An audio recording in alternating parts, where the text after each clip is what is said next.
everyone, and welcome to the course Teaching Media in English Language Teaching. In this first meeting, we are going to explore the foundation of our course.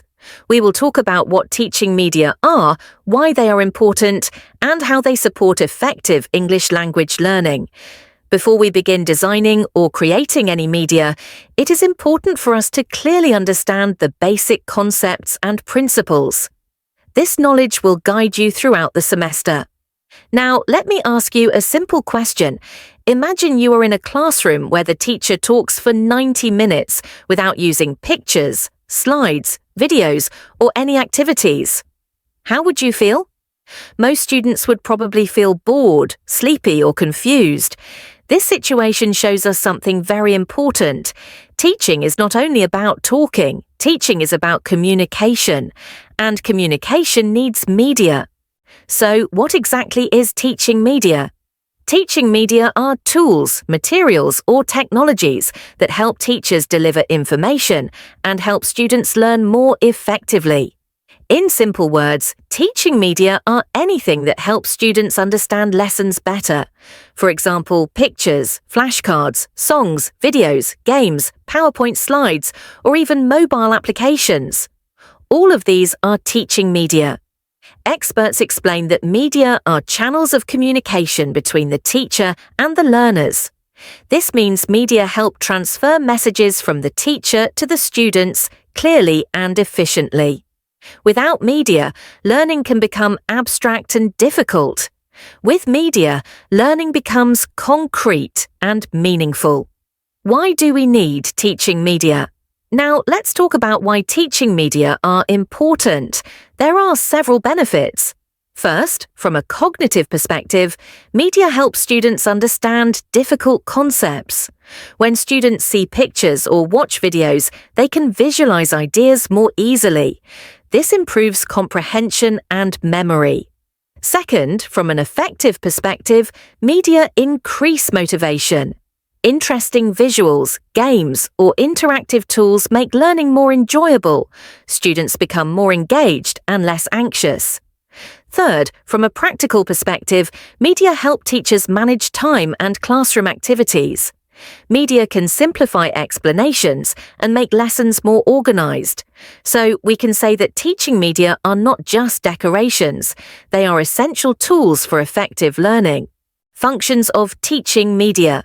Teaching media also have specific functions in the classroom. They attract students' attention, they clarify meaning, they motivate learners, they provide real-life experiences, they encourage interaction, and they improve memory retention. For example, a short video can introduce a topic and catch attention. Flashcards can help students remember vocabulary. Online quizzes can encourage participation. Each type of media serves a different purpose. Types of teaching media. Next, let's look at the types of teaching media. There are several categories. First, visual media. These include pictures, posters, charts, and slides. These media are simple, cheap, and easy to prepare. Second, audio media. Examples are songs, podcasts, and recordings. These are very useful for listening practice and pronunciation models. Third, audio-visual media. These combine sound and images, such as videos or films. These media are highly engaging and provide real-life contexts. Fourth, realia. Realia are real objects used in teaching, such as food, maps, tickets, or everyday items. They give students hands-on experiences. Finally, digital or interactive media. These include PowerPoint, Canva, Kahoot, quizzes, Padlet, and learning management systems. These tools are very popular today because they are interactive and fun. As future teachers, you should be familiar with all these types. Teaching media in English language teaching. In English language teaching, different skills require different media. For listening, we can use podcasts or recordings. For speaking, we can use pictures or videos as prompts. For reading, we can use slides or digital texts. For writing, we can use collaborative tools like Google Docs. For vocabulary and grammar, we can use flashcards or interactive games.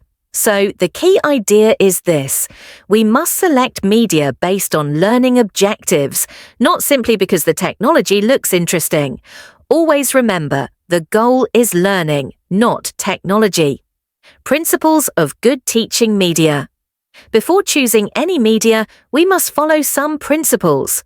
Good media should be relevant to the lesson objectives. They should be appropriate for students' age and level. They should be simple and clear.